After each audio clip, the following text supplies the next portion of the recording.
How you doing?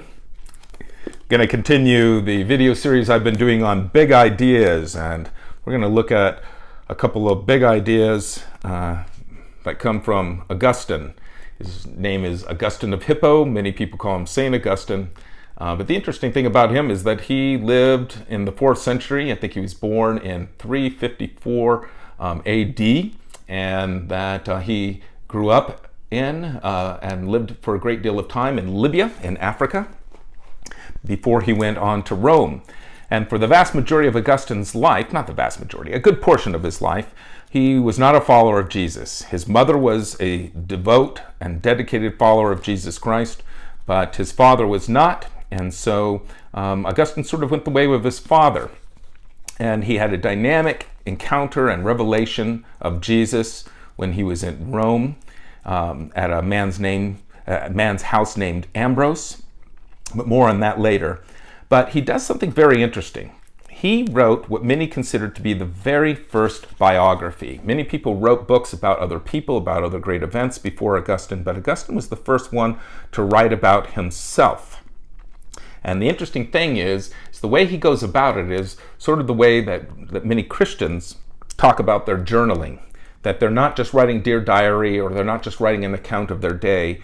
Their spiritual journal unto Jesus is them basically talking to Jesus while writing. It's a way of very much clarifying your thoughts and getting things in order, but also directing them to God instead of anywhere else.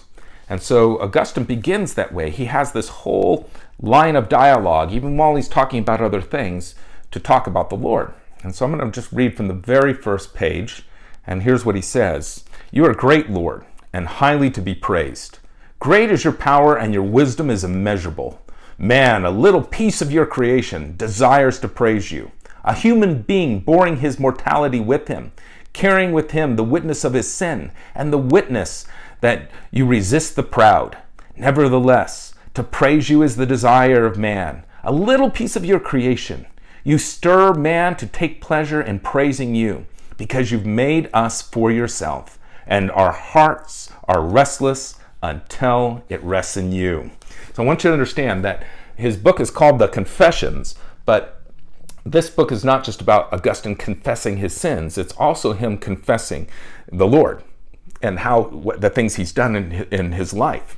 Many people, if you ask them, like, hey, tell me the story of your love life. When did you get your first kiss? Well, it was behind the gym with Mary Jane, whatever it is. What was your first date? Who was it that you first fell in love with? People very easily can recite their love story or the story of their love life. But when you ask them, some people at least, who call themselves Christians, who say that they're believers, well, tell me your love story of Jesus. Very often it can be limited to just a confession of their sin. And yet that's, again, just a small portion of Augustine's book and what should be in our life. Instead, what we should have is a whole history, a whole bunch of monuments of where God spoke and God moved and I obeyed and I sacrificed and I gave. I experienced generosity. I gave generously from myself, even to the point where it caused me some pain. We should have all these wonderful stories that are linking our life with the life of God, just like we would say our life is linked with love in some way. Well, Augustine does an incredible job of showing us what that's all about. But he also confesses to where he has been out and at in various points of his life. And he was a bit of a carouser. He would go out and basically have affairs or have one-night stands, as we would call it today. And the interesting thing is he reflects that he was never satisfied with that. He would do it, but intellectually, as time went on, he knew that it wasn't going to provide the satisfaction. In fact, most of the time, going out and satisfying those desires and everything, he knew before he even went and did it that it was going to add complexity, conflict into his life. And so he wondered, what was it that made him continually do these things that he knew were no good?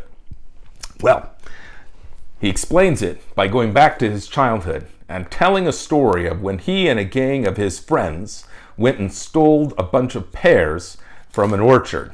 As So you can just imagine these boys, going over the wall of the orchard and going into the orchard and stealing all these pears and loading up their shirts and then running back and getting over the wall. Maybe perhaps the owner of the orchard woke up and he begins chasing the boys or shouting at the boys. And Augustine in this story, he says he's going along and he decides to take a bite of one of these pears. And the juice goes down his chin and he tastes the sweetness in his mouth. But then he asks himself, what is this sweetness? Because there's one interesting thing. I don't like pears. If you had said, Augustine, here's a pear, I would say, I don't like pears, no thank you. If you had offered me a deal in the marketplace, here, 5 pears, for a discount, how about it? I would say, no way, you're not tempting me at all, I do not care for pears. So what is it that Augustine is enjoying so much as he's biting into this pear that he doesn't care for? And he goes, the sweetness in my mouth is sin. I'm a sinner. What I really like and what I get joy out of is sinning and disobeying God. That's what I like. He goes, I don't like carousing with all these women. I don't like crazy partying. I like to disobey God. And this big idea, this insight, just begins to open up all sorts of understanding for Augustine that his problem is not with his environment or his associations with other people. He doesn't just need to go to a new place and get new friends. It's not with his habits. Oh, I'm addicted to this. I like to do this. The problem is in his very self. He's a sinner. And that part of him needs to go away. It needs to die. It needs to be crucified. And he needs to receive a new heart, one that's not stony, but flesh. And he needs a new mindset, renewed in the ways of truth and goodness and nobility and godliness. And that big idea is so startling, especially the way that he presents it. If you just think of various things that you have said that you've enjoyed, but then you know that it hasn't brought you the results or the satisfaction that you thought it would. What is it that you are really enjoying in those moments? Was it that thing that you knew was going to basically disappoint you, or was it simply rebelling against God and what he had for you? Once you come to that realization, you can have a turn.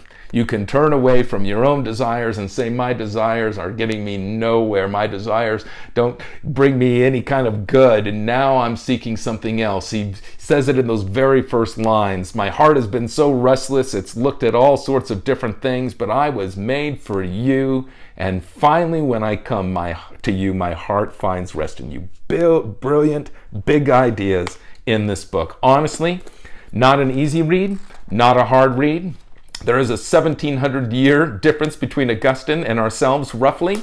But the interesting thing about that is that all the things that he's writing about and talking about today back in his day, can be found in a similar way in our day. And so what do they say? The more things change, the more they stay the same. And you can certainly find that here. Well, the Lord loves you, and he's with you, and there's nothing you can do about that except enjoy it. I'll see you soon.